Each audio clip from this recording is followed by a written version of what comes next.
Hello investors, ఇవాళ మనము North Eastern Carrying Corporation Limited company stock analysis చేయబోతాం. First of all ఈ కంపెనీలో మనం మేనేజ్మెంట్ అనాలిసిస్, అలాగే balance sheet, quarterly results, yearly results, అలాగే ప్రతి ఒక్కటి అనాలిసిస్ చేయబోతాను. హాయ్ అండి, నా పేరు మోహన్, మీరు చూసాను ట్రేడ్ మూవ్ తెలుగు ఛానల్. ఒక వీడియో స్టార్ట్ చేద్దాం. First of all management analysis. ఇండియాలో ట్రాన్స్పోర్ట్ చూసుకుంటే ఎలా ఉంది బిజినెస్ అనాలిసిస్ చూస్తుంటే, ఇండియా బిజినెస్ ఎన్వైరన్మెంట్ చూసుకుంటే ప్రస్తుతం మన ఇండియాలో ఆర్థిక వ్యవస్థ కానీ చాలా బాగా పెరుగుతుంది. IMF ప్రకారం చూసుకుంటే సుమారు $4 ట్రిలియన్ జీడిపితో ప్రపంచంలో 5వ అతిపెద్ద దేశంగా నిలిచింది.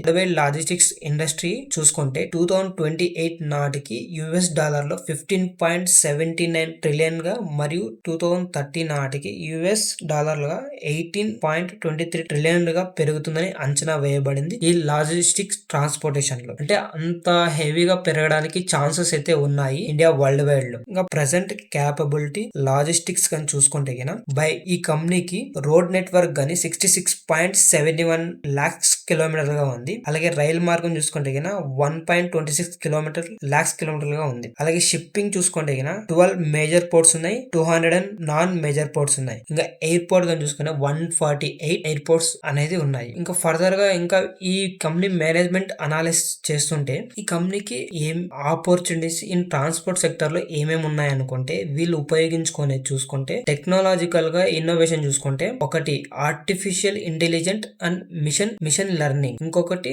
Internet of things, robotics and automation, అలాగే robotics and drone technology, warehousing, green logistics technology use చేసే మెథడాలజీ అయితే ఇవి యూస్ చేసి వీళ్ళ ట్రాన్స్పోర్ట్ అనేది ఈ కంపెనీ అనేది గ్రోత్ అవడానికి ఛాన్సెస్ అయితే తీసుకుంటున్నాయి. ఛాలెంజెస్ ఇన్ ట్రాన్స్పోర్ట్ సెక్టర్ లో చూసుకుంటే ఒకటి ట్రాన్స్పోర్టేషన్ కాస్ట్, టెక్నాలజీ అడాప్షన్, అలాగే రెగ్యులేషన్, హ్యాండిలింగ్ కస్టమర్ ఎక్స్పీరియన్స్, అలాగే మ్యాన్ పవర్ మేనేజ్మెంట్, అలాగే deteriorating conditions, roads in the interior అంటే చాలా బాగాలేకపోవడం, అందువల్ల లేట్ అవుతుంది కదా ట్రాన్స్పోర్ట్ జరగడానికి అది. అలాగే ఇంకా సేఫ్టీ మెజర్మెంట్స్ అనేటివి ఉన్నాయి. ఓవరాల్ గా ఇవన్నీ అనుకున్న రీతిలో జరిగితే వీళ్ళ అనుకున్న రేంజ్ కి అయితే వెళ్తారు. బట్ ఏదో ఒకటి అయితే జరుగుతుండం కాబట్టి దీన్ని వీళ్ళు ముందుకు క్లియర్ చేసుకుంటూ ముందుకు మూవ్ అవుతుంటారు. ఫస్ట్ ఆఫ్ ఆల్ వీళ్ళు హ్యాండిలింగ్ అండ్ వీళ్ళు చేసే విధానం అయితే బాగుంది. ఈ కంపెనీ రిస్క్ మేనేజ్మెంట్ కానీ చూసుకుంటే వీళ్ళకి మెయిన్ గా కాంపిటీషన్ రిస్క్ అనేది ఒకటి ఉంది, అలాగే రెగ్యులారిటీ రిస్క్ అనేది ఒకటి ఉంది, అలాగే లయబిలిటీ రిస్క్ అనేది. కాంపిటీషన్ అంటే ట్రాన్స్పోర్టేషన్స్ ఎక్కువ అయిపోవడం వల్ల వీళ్ళకి ఆర్డర్స్ రాకపోవడం అదొకటి. అలాగే రెగ్యులారిటీ రిస్క్ అంటే వీళ్ళు లైసెన్సెస్ కానీ తీసుకోకుండా అలాగే ముందుకు వెళ్ళిపోవడం, బండి సీజ్ అయిపోవడం అలా జరుగుతుంటాయి కదా, దాన్ని రెగ్యులారిటీ రిస్క్ అంటాం. ఇంకా లయబిలిటీ రిస్క్, బండిలో ఏమన్నా ప్రోడక్ట్స్ కానీ ఏమన్నా డ్యామేజ్ అవడం కానీ ఇలాంటివి ఏమైనా జరిగినప్పుడు దీనికి వాళ్ళే బాధ్యత వహిస్తారు కాబట్టి ఆ రిస్క్ ఉంటుంది. ఇవన్నీ ఫేస్ చేసి ఇలా ముందుకు వెళ్తుంటారు, అది కామన్ గానే ఉంటుంది. బట్ వీళ్ళు రిస్క్ ని ఎలా మేనేజ్ చేస్తున్నారు అనేది మనకు కావాల్సింది. బట్ వీళ్ళు రిస్క్ ని మేనేజ్ చేయగలుగుతున్నారు. ఈ కంపెనీ అరౌండ్ 4 కంట్రీస్ కి ట్రాన్స్పోర్ట్ చేస్తుంది. ఒకటి ఇండియా, నేపాల్, భూటాన్, బంగ్లాదేశ్. మన ఇండియాలో ఆల్ ఓవర్ ఇండియా ట్రాన్స్పోర్టేషన్ అయితే జరుగుతుంది. ఇంకా ఈ కంపెనీ విజన్ గాని చూసుకుంటే అతి తక్కువ ఖర్చుతో ట్రాన్స్పోర్టేషన్ చేయాలనేది వీళ్ళ విజన్ అనేది చెప్తున్నారు. అది మనకు కూడా మంచిది. ఎంత తక్కువ ఖర్చుతో ట్రాన్స్పోర్టేషన్ జరిగితే క్లయింట్స్ కి మంచి మనీ అనేది ఎర్న్ అవుతుంది. ఈ కంపెనీకి మెయిన్ బిగ్ ప్లేయర్ క్లయింట్స్ అనే వాళ్ళు ఉన్నారు. Hindalco Industries Limited, Apollo Limited, GAIL, 18 companies దాకా వీళ్ళు క్లయింట్స్ అనేది ఉన్నాయి. పెద్ద పెద్ద కంపెనీస్. ఇక్కడ మీకు ఫోటో పెడతా చూడండి.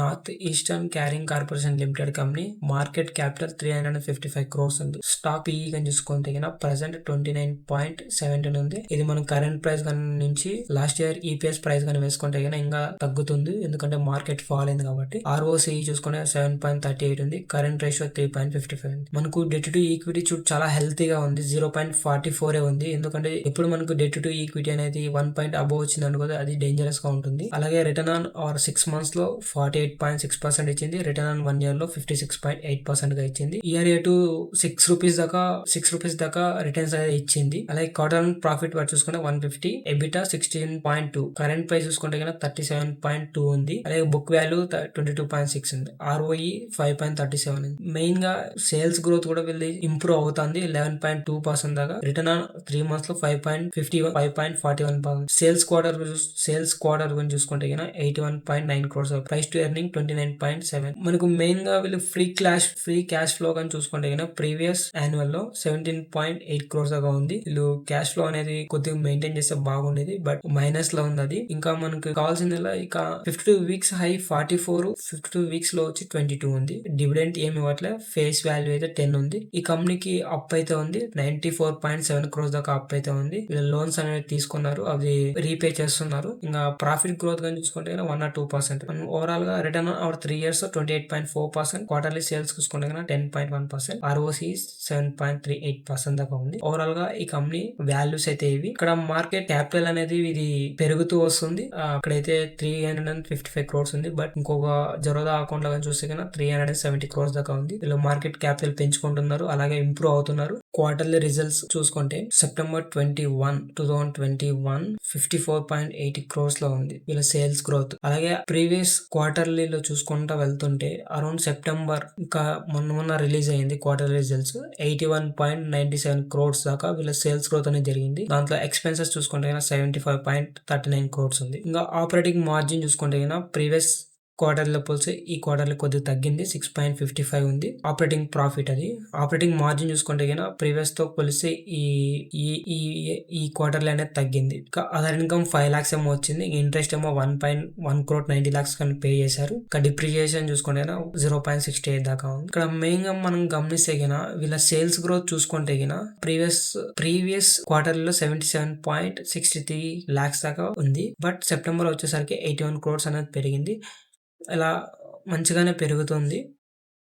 ఇంకా ఇక్కడ చూసుకుంటే మనము ప్రాఫిట్ బిఫోర్ ట్యాక్స్ 4 crores దాకా ఉంది. అలాగే నెట్ ప్రాఫిట్ కానీ చూసుకుంటే ప్రీవియస్ క్వార్టర్లతో పోలిస్తే ఈ క్వార్టర్లో అయితే తగ్గింది, 2 crores 87 lakhs దాకా వీళ్ళ నెట్ ప్రాఫిట్ అనేది ఉంది ఫర్ క్వార్టర్లీకి. ఎర్నింగ్ పర్ షేర్ ప్రైస్ చూసుకుంటే 0.30 దాకా పెరిగింది. ఇంకా నెక్స్ట్ మనము ప్రాఫిట్ అండ్ లాస్ చూసుకుంటే ఇయర్లీది. అండ్ ఓవరాల్ గా వీళ్ళు 2024 లో 8 crores దాకా వీళ్ళు ప్రాఫిట్ అనేది పొందారు. వీళ్ళ సేల్స్ గ్రోత్ కానీ చూసుకుంటే ఇయర్లీ లాస్ట్ ఇయర్ తో పోలిస్తే ఈ ఇయర్ లో మంచి సేల్స్ గ్రోత్ అనేది జరిగింది, 335 crores. అరౌండ్ ఎక్స్పెన్సెస్ అనిపై 314 crores దాకా ఎక్స్పెన్సెస్ పడ్డాయి. ఇంకా ఆపరేటింగ్ మార్జిన్ ఇంకా ఇక్కడ చూసుకోండి ఆపరేటింగ్ మార్జిన్ 6% ఉంది, లోయర్ గా ఉంది. ఆపరేటింగ్ మార్జిన్ పెంచుకుంటే ఇంకా బాగుంటుంది. అదర్ ఇన్కమ్ 2 crores వచ్చింది. ఇంకా ఇంట్రెస్ట్ ఏమో 9 crores పే చేశారు ఫర్ ఇయర్ కి. డిప్రిసియేషన్ ఏమో 3 crores ఉంది. అండ్ ప్రాఫిట్ బిఫోర్ ట్యాక్స్ వచ్చి 10 crores ఉంది. ఓవరాల్ గా చూసుకుంటే 2013 నుంచి ఇప్పటి వరకు ఇలా హైయెస్ట్ ప్రాఫిట్ ఏమో 2024 లోనే నెట్ ప్రాఫిట్ అనేది ఉంది, 8 crores దాకా ఉంది. మంచిగానే ఉంది. అలాగే EPS for earning for share price చూసుకుంటే ఫర్ ఇయర్ కి 0.84 పైసా దాకా వీళ్ళు పెరిగింది. మనం మెయిన్ గా వీళ్ళ సేల్స్ గ్రోత్ ఎలా ఉందనేది మనం చూసుకోవాలి కదా. Component sales growth around 3 years కి 13% ఉంది.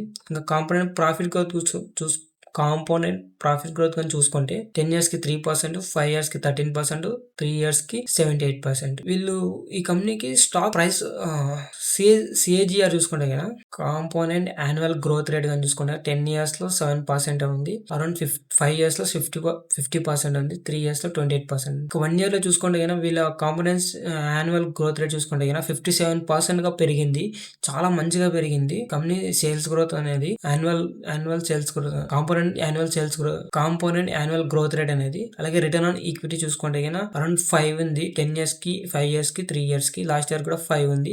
ఓకే, ఇలా CAGR కూడా మంచిగానే పెరుగుతుంది, అలాగే సేల్స్ గ్రోత్ కూడా మంచిగానే పెరుగుతుంది. ఓవరాల్ గా ఈ కంపెనీ వాల్యూస్ కానీ, బ్యాలెన్స్ షీట్ కానీ, క్వార్టర్ రిజల్ట్స్ కానీ ఓవరాల్ గా వీళ్ళు బీట్ అయితే చేస్తున్నారు. ఇన్ ఫ్యూచర్ లో ఇది మల్టీ బ్యాగర్ రిటర్న్స్ గా ఇచ్చేకైతే స్కోప్ ఉంది, బట్ మనం పేషెన్స్ గా వెయిట్ చేసేకైనా మనకి కంపల్సరీగా మనం రిటర్న్స్ అనేది ఇస్తుంది, but patience is very important. అలాగే ఈ కంపెనీ చూసుకుంటే రిజర్వ్స్ కూడా అంటే చూడండి బ్యాలెన్స్ షీట్ లో రిజర్వ్స్ కూడా 115 crores దాకా వీళ్ళు మెయింటైన్ చేస్తున్నారు. రిజర్వ్స్ అనేది ఎక్కడ మైనస్ లో నెగిటివ్ లో లేవు. ఇంకా బారోయింగ్స్ చూసుకుంటే బారోయింగ్స్ కూడా వీళ్ళు తగ్గుతూ వస్తున్నాయి. అరౌండ్ లాస్ట్ ఇయర్ లో 103 crores ఉంటే ఇయర్ లో 95 crores ఉంది. బారోయింగ్స్ అనేది డెట్ అనేది తగ్గించుకుంటున్నారు, అది ప్లస్ పాయింట్ ఈ కంపెనీకి. ఇంకా అదర్ లయబిలిటీస్ కానీ చూసుకుంటే 20 ఉంది. ఇంకా టోటల్ లయబిలిటీస్ వీళ్ళకి 330 crores దాకా లయబిలిటీస్ ఉన్నాయి. వీళ్ళు ఫిక్స్డ్ అసెట్స్ ఏమో 9 crores అండ్ CWIT చూసుకుంటే 0 ఉంది. ఇన్వెస్ట్మెంట్ అయితే 5 crores చేశారు లాస్ట్ లాస్ట్ ఇయర్ ఈ ఇయర్. అండ్ అదర్ అసెట్స్ ఏమో 316 crores. టోటల్ అసెట్స్ ఏమో 330 crores. ఇంకా క్యాష్ ఫ్లో చూసుకుంటే కనుక మనం నెట్ క్యాష్ ఫ్లో చూసుకుంటే కనుక అక్కడ 17 మైనస్ లో ఉంది, ఇక్కడ 13 ఉంది. ఓకే, క్యాష్ ఫ్లో కూడా కొద్దిగా ఇంప్రూవ్ చేసుకుంటే ఇంకా బాగుండేది. బట్ నెక్స్ట్ ఇయర్ చూడాలి మరి క్యాష్ ఫ్లో ఎలా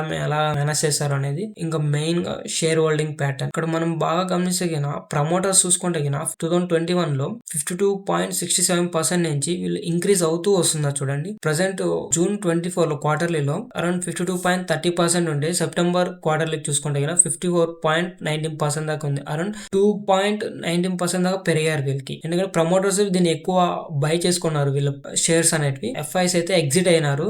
లాస్ట్ క్వార్టర్లీకి 12% ఉండి ఈ క్వార్టర్లీకి 1% వచ్చారు. మేబీ మార్కెట్ పడతాం కదా, ఇది కూడా ఎగ్జిట్ అయ్యే కారణం ఇది కూడా కావచ్చు. అలాగే పబ్లిక్ గన్ కూడా అంతే. అండ్ పబ్లిక్ చూసుకుంటే అరౌండ్ 47.58% గా జూన్ లో ఉంటే ఇప్పుడు 45.79% గా ఉంది. అంటే అరౌండ్ 2% గా ఎగ్జిట్ అయిపోయారు. ఎందుకంటే హైయెస్ట్ ఇది 44.30 దాకా వెళ్ళింది. అక్కడ నుంచి ఎగ్జిట్ అయ్యి ప్రెసెంట్ 37.2 వరకు షేర్ ప్రైస్ అయితే నడుస్తుంది. ఓవరాల్ గా ఇది ఇప్పటి నుంచి ఇది స్కోప్ ఉంది పెరగడానికి, మార్కెట్ అప్ సైడ్ వెళ్తాను కాబట్టి ఇది ఇప్పుడు మనకి మంచి అవకాశం. ఇది బై చేసుకుని హోల్డ్ లో పెట్టుకుంటే అంటే మంచి రిటర్న్స్ అయితే ఇస్తుందని ఆశిస్తున్నాను. అలాగే ఇది గాయస్ నా ఓవర్ వ్యూ అండ్ ఈ కంపెనీ గురించి. మీకు ఏమైనా డౌట్స్ ఉంటే కామెంట్ సెక్షన్ లో టైప్ చేయండి, అలాగే ఏమన్నా నేను రెక్టిఫై చేస్తాను. Thank you for watching. Me Mohan, trade move Telugu channel. జై హింద్.